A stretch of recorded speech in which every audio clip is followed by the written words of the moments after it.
Ở trong video lần trước, Tiểu Trần đã dẫn mọi người đi tới những cái địa điểm check-in nổi tiếng ở thành phố Capnitân, tới nhà thờ Saint Sophia, một công trình biểu trưng của kiến trúc Nga tại thành phố Capnitân, tới con phố đi bộ Trung ương, một con phố đi bộ đầu tiên của châu Á, tới nhà máy dược phẩm số 6 Capnitân, một cái địa điểm check-in rất nổi tiếng tại đây. Trong video lần này, Tiểu Trần sẽ dẫn mọi người tiếp tục đi các địa điểm nổi tiếng ở thành phố Capnitân và cùng tìm hiểu bối cảnh lịch sử và sự hình thành của cái thành phố Capnitân, cùng với cái sự ảnh hưởng của người Nga tại đây.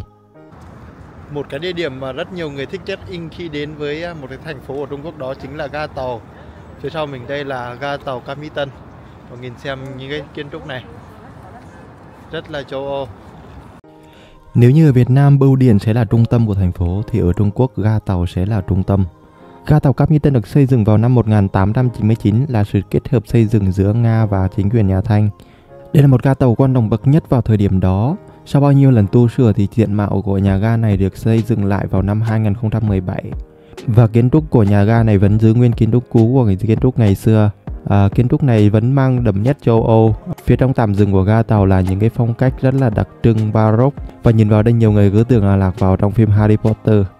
Không biết là cái phần bên dưới của cái nhà ga này nó làm từ lâu rồi hay là bây giờ mới làm mà. Mọi người nhìn xem, đây là cái tầng hầm thôi mà nó rộng kinh khủng. Cái này là cái trần này là còn thấp á, khi lúc nãy mình đi qua cái chỗ đó cái trần phải cao gấp đôi cái này. Phía bên trên đầu lại là cái chỗ mà tàu dừng rồi. Còn mình đi từ quảng trường Nam đến quảng trường Bắc, mình không vào ga tàu đâu. Hiện tại mình đang chạy qua cái quảng trường Bắc rồi. Quảng trường Bắc ở phía bên này có một cái nhà thờ rất là đẹp phong cách Nga. Mình thử xem coi thử có vào được không. Cái nhà thờ đẹp thật. Có vẻ là không vào được, thấy đóng cửa.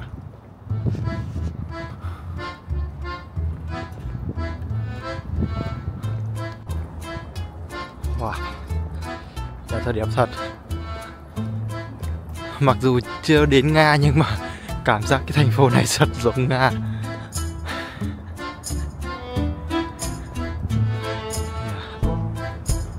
Mọi người nhìn theo cái góc này, trời ơi quá đẹp.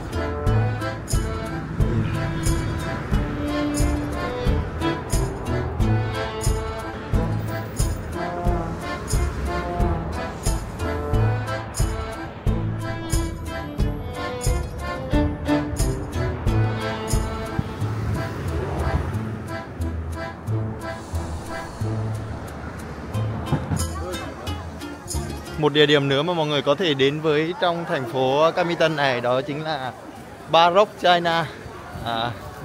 Trung Hoa Baroque là một cái khu vực mà có rất nhiều phong cách kiến trúc của Baroque. Có nghĩa là Trung Hoa Baroque, có nghĩa là sự kết hợp giữa phong cách Trung Quốc và phong cách phương Tây. Mọi người nhìn xem những cái tòa nhà ở đây. Baroque Trung Hoa từng là một cái khu trung tâm sớm bậc nhất của thành phố Capnitân cùng với phố đi bộ Trung ương. Nói về bối cảnh lịch sử của Baroque Trung Hoa, chúng ta có thể quay về những năm đầu thế kỷ thứ 19 khi mà nhà Thanh và Nga cho xây dựng đường sắt Trung Đông. Lúc đó thì đường sắt Trung Đông này chia thành phố Capnitân thành hai phần. Phía bên trái là đạo Lý, khu trung tâm sinh sống của người Nga. Kiến trúc ở đây cũng là do người châu Âu xây dựng, thế nên bên đó rất nhiều phong cách kiến trúc cổ điển và phục hưng. Còn phía bên phải đường sắt là đảo Ngoại, nơi sinh sống của người Trung Quốc. Nơi đây là tập trung của những người vượt qua Sơn Hải Quan để tới vùng Đông Bắc này định cư. Cùng với sự ảnh hưởng của văn hóa kiến trúc phương Tây tại thành phố Capnitân, họ đã xây dựng lên một cái khu giao thương bây giờ là khu vực Baroque Trung Hoa. Nơi đây thì các kiến trúc được giao thoa giữa kiến trúc Trung Quốc và kiến trúc châu Âu.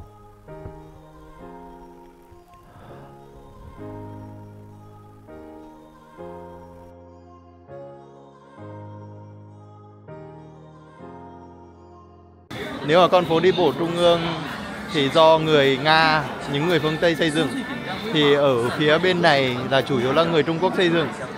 Những phong cách có cả nét Trung Quốc, có cả nét phương Tây. Nhìn xem cái phía sau mình đây cũng có mang đậm nét Trung Quốc luôn. Ở trong cái khu vực này mình đang đứng đây là một cái địa điểm mà hồi trước có quay một bộ chương trình truyền hình thực tế. Mình không biết là chương trình gì nữa, nhưng mà nhìn thấy bên ngoài người ta giới thiệu như vậy là như vậy. khá đặc biệt ha. Ở cái bên cái con đường Baroque đó thì có cái con đường đi phố đi bộ mà ăn uống ở đây, mọi người có thể qua đây để ăn những cái món ăn vặt đặc trưng ở phía bên này, cũng khá tấp nập.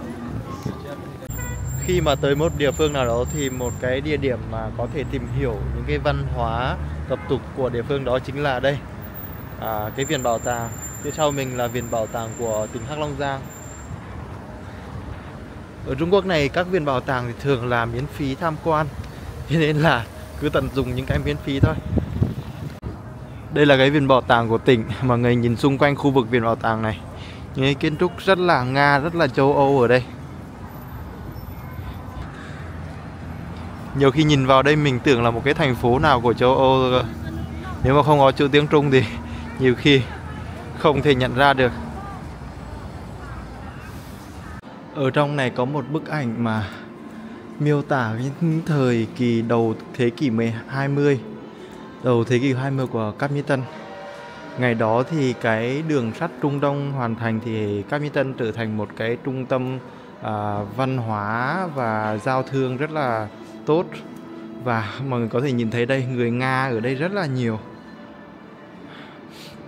Vào cái thời điểm đó thì người Nga chiếm lĩnh hơn một nửa. Người Nga và người phương Tây chiếm lĩnh hơn một nửa cái dân số ở Cáp Nhĩ Tân này. Mọi người có thể nhìn thấy đây, người ta mô phỏng một cái căn nhà ở trong cái phòng ngủ của dân Đông Bắc. Dân Đông Bắc có một cái đặc trưng là sẽ có một cái tấm phản dài cao như thế này, rồi mọi người nằm chung ở phía trên. Rồi phía bên đầu này thì sẽ có một cái tủ. Cái này rất đặc trưng của Đông Bắc Trung Quốc luôn. Mọi người nhìn xem cái tượng này nó nhìn giống người thật không? Ở bên này có cái căn bếp. Căn bếp này không chỉ có Đông Bắc mới có cái căn bếp này, ở miền Nam Trung Quốc cũng có rất nhiều. Người ta thường đun củi ở phía dưới này, rồi có một cái nồi cực kỳ to ở phía trên này, rồi xào nấu gì đó cũng làm ở chung một cái nồi này luôn. Ở cái vùng này thường treo ớt này, treo ngô này, treo tỏi này. Mọi người nhìn cái bản đồ này thì sẽ hiểu tại sao Cáp Nhĩ Tân phát triển vào thời điểm đó. Ở đây là cái tuyến đường sắt Trung Đông. Trung Đông là phía đông của Trung Quốc. Điểm bắt đầu từ Đại Liên. Từ Đại Liên rồi chạy lên Thẩm Dương, rồi chạy lên đó, Cáp Nhĩ Tân ở đây. Rồi cái phía chiều này là Vladivostok của Nga. Hiện tại là Vladivostok của Nga. Rồi cái này chạy lên trên kia Mãn Châu Lý. Mãn Châu Lý là đi thẳng qua Nga. Bên kia là Nga và Mông Cổ ở bên kia rồi. Thế nên là Cáp Nhĩ Tân sẽ là một cái địa điểm trung chuyển rất là lý tưởng. Vào cái thời điểm đó thì Cáp Nhĩ Tân cũng phát triển nhờ cái đường sắt này. Còn đây là người ta trưng bày những loại giống mà thường trồng ở cái vùng Hắc Long Giang này này. Ở đây là có đậu nành này, rồi có ngô này, có lúa này. Những cái vùng này nếu mọi người để ý thì là cái vùng đất đen đó rất là giàu màu mỡ. Mặc dù cái vùng này lạnh nhưng mà về mùa hè thì chỉ trồng được một mùa đó, nhưng mà năng suất cực kỳ cao luôn. Đây, cái nhất là cái đậu nành này ở Hắc Long Giang này rất nổi tiếng. Ở đậu nành ở Việt Nam cũng có nhiều người sẽ nhập cái đậu nành này về sản xuất như giá đỗ chẳng hạn. Còn ở đây là bảo tàng của thành phố Cáp Nhĩ Tân. Cái tòa nhà dưới thì cảm giác cái phong cách Nga, mà còn tòa nhà bên kia có mái xanh đó có cảm giác thời Mãn Châu. Sự kết hợp này. Bên này thì phong cách khá hiện đại rồi.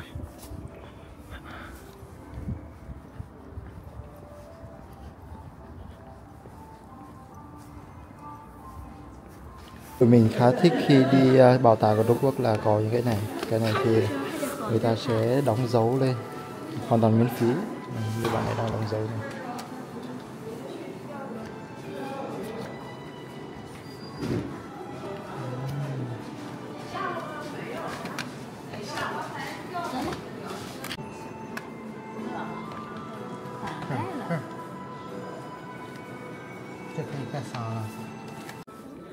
Ở bảo tàng này có một cái thứ khá là hay. Ví dụ như đây có một cái màn hình rất là lớn. Cái văn vật này mọi người nhấn vào đây thì sẽ có chi tiết từ thời chiến quốc này. Nó cao bao nhiêu, dài bao nhiêu này. Rồi cái văn vật này từ thời nhà Thanh này, khá hay ha. Cái này cũng thời nhà Thanh này, khá hay. Cái này cho mấy đứa con nít kiểu nghịch nghịch cũng vui. Ở bảo tàng này thì thấy nhiều cái trưng bày về nghệ thuật, nhất là nghệ thuật Nga. Cáp Nhĩ Tân này cũng là một cái cánh cửa để liên kết với Nga ở Trung Quốc này, giao thương giữa Nga và Trung Quốc, rồi giao lưu văn hóa, kinh tế văn hóa. Hơn một phần nữa là cái Cáp Nhĩ Tân này ảnh hưởng trong cái lịch sử nữa, thì nó rất là phù hợp với cái việc giao thương với Nga. Trong cái căn phòng trưng bày về ảnh của ông Mao Trạch Đông thì mình thấy hai bức ảnh này nói về Chủ tịch Hồ Chí Minh. Ở đây là Mao Trạch Đông hội kiến Chủ tịch Việt Nam Hồ Chí Minh. Ở đây năm 1955. Đây cũng là năm 1955. Mao Trạch Đông dự yến tiệc, mời Chủ tịch Hồ Chí Minh dự yến tiệc. Thể thao ở cái vùng Đông Bắc này cũng rất là phát triển. Những cái vận động viên của Trung Quốc thì rất là nhiều đến từ Đông Bắc. Tất nhiên là những cái vận động viên mà liên quan đến những cái môn băng tuyết rồi, những cái môn bóng đá trên băng rồi cái gì đua thuyền trên băng rồi trượt tuyết, đến từ Hắc Long Giang là rất là nhiều. Đây là người đầu tiên đạt được giải quán quân, Dương Dương, chắc cũng là người Hắc Long Giang. Cái đại hội thể thao mùa đông châu Á vừa rồi cũng diễn ra ở Cáp Nhĩ Tân luôn. Hồi đó thì có Việt Nam tham gia, mình không nhớ là Việt Nam tham gia những môn gì nữa. Mọi người có thể nhìn thấy là cái toilet ở cái thành phố Cáp Nhĩ Tân này cũng là mang một cái phong cách rất là châu Âu luôn, rất là thú vị. Và ở đây là cái ga tàu điện ngầm, cái cổng ra vào ga tàu điện ngầm cũng có một cái phong cách rất là đặc biệt luôn. Đấy không, thành phố này rất là mang phong cách châu Âu.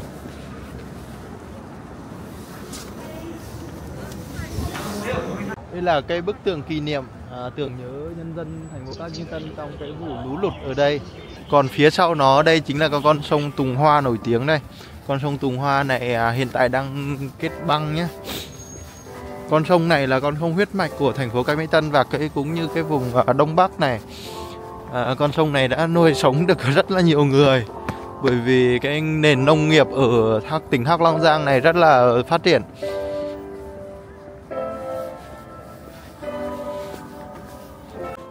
Nếu mà khoảng hơn một tháng trước thì ở đây chỗ này sẽ nhộn nhịp rất là nhiều. Chỗ này sẽ là chơi những cái trò chơi ở trên băng này. Mọi người đang còn nhìn thấy những cái chỗ băng ở trên cái con sông này. Ngồi thấy không? Rồi họ sẽ vây lại. Còn phía bên kia là đảo Thái Dương. Bên đó là có một cái khu công viên khá là rộng lớn.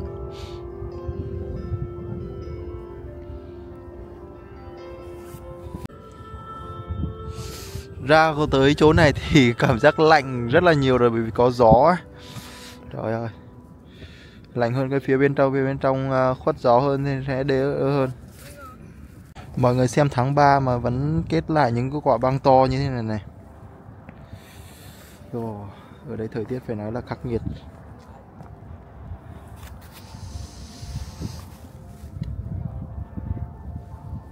Vẫn đang còn sót lại cái xe ô tô bằng băng ở phía bên sông đây. Vẫn may là có thể xem được. Ở cái sông Tùng Hoa này có một cái cầu đường sắt cũ. Mà bây giờ thay thế bởi cái đường cây cầu này, rồi cây cầu mới phía bên này. Cầu này thì mọi người có thể lên đây và ngắm nhìn cái con sông Tùng Hoa này. Thực chất về mùa đông tầm tháng 12 đến tháng 1 thì chỗ này sẽ rất là nhộn nhịp, mọi người chơi những có trò chơi trên băng ở đây, nhưng mà bây giờ thì cấm xuống rồi, bởi vì mặc dù vẫn đang đóng băng nhưng mà nó bắt đầu tan chảy rồi, thế nên là cái mặt băng rất là nguy hiểm, nên công an ở đây không cho xuống nữa. Ở đây cũng có nhiều người để đến đây để chụp ảnh. Rồi có bạn nữ kia mặc như vậy không có lạnh à ta? Ôi rồi ôi, lạnh không ấy trời ơi. Còn ở phía xa xa ở bên kia mọi người có thể thấy là cái Bình Xuế Tà Sứ Chia, là lễ hội băng đăng ở Cát Mỹ Tân này. Đây, ở phía cái quả lăn kia. Về mùa đông thì sẽ diễn ra lễ hội băng đăng ở đây và vừa mới kết thúc từ ngày 26 tháng 2 này thôi. Nếu mọi người muốn đến thành phố Cát Mỹ Tân thì có thể đến từ cuối tháng 12 đến đầu tháng 2 là hợp lý nhất. Nếu mà cuối tháng 2 thì nhiều khi sẽ lỡ những cái hoạt động đặc sắc nhất của cái lễ hội băng đăng đó. Có một địa điểm nữa nằm ở phía giữa con sông Tùng Hoa, đó chính là cái đảo Thái Dương, một con đảo rất là lớn. Đảo Thái Dương này thì mùa đông thì mọi người có thể thấy những cái bức tượng làm bằng băng, với lại những con người tuyết làm bằng băng rất là đẹp ở đây. Về mùa hè thì ở đây là một cái kiểu khu nghỉ dưỡng luôn.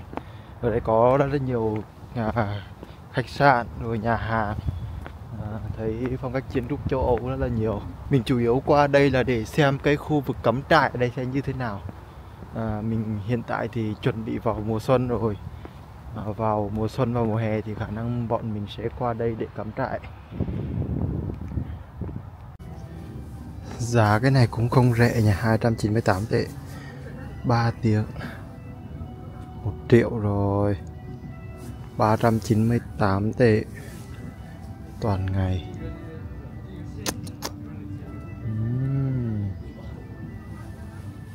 Không rẻ tí nào. Cái này coi nào, 498 500 tệ, triệu 7 gần triệu 8 4 tiếng. Đây à, càng đấy. Ở đây là khu thu phí, hình như nhớ không nhầm là bên kia là miễn phí thì vậy. Như xem ở trên mạng thì khu này sẽ là cái khu tự do cắm trại, không biết có đúng không nữa, nhưng mà không được đốt lửa ở đây, cho nên là chưa biết bữa sau sẽ làm như thế nào đây. Ngoài những địa điểm trên thì Cát Mỹ Tân còn có một số địa điểm khác rất phù hợp nếu bạn đi du lịch vào mùa đông. Bạn có thể đến với quảng trường âm nhạc, vào mùa đông ở đây sẽ có một chú người tuyết khổng lồ, chụp ảnh ở đây thì cực kỳ lên ảnh luôn. Còn có một cái khu trang viên Van Gogh, một cái trang viên chủ đề Nga với những lâu đài và nhà thờ mang đậm nét kiến trúc Nga. Ở đây thì mùa đông cũng có rất nhiều chương trình vui chơi trên tuyết.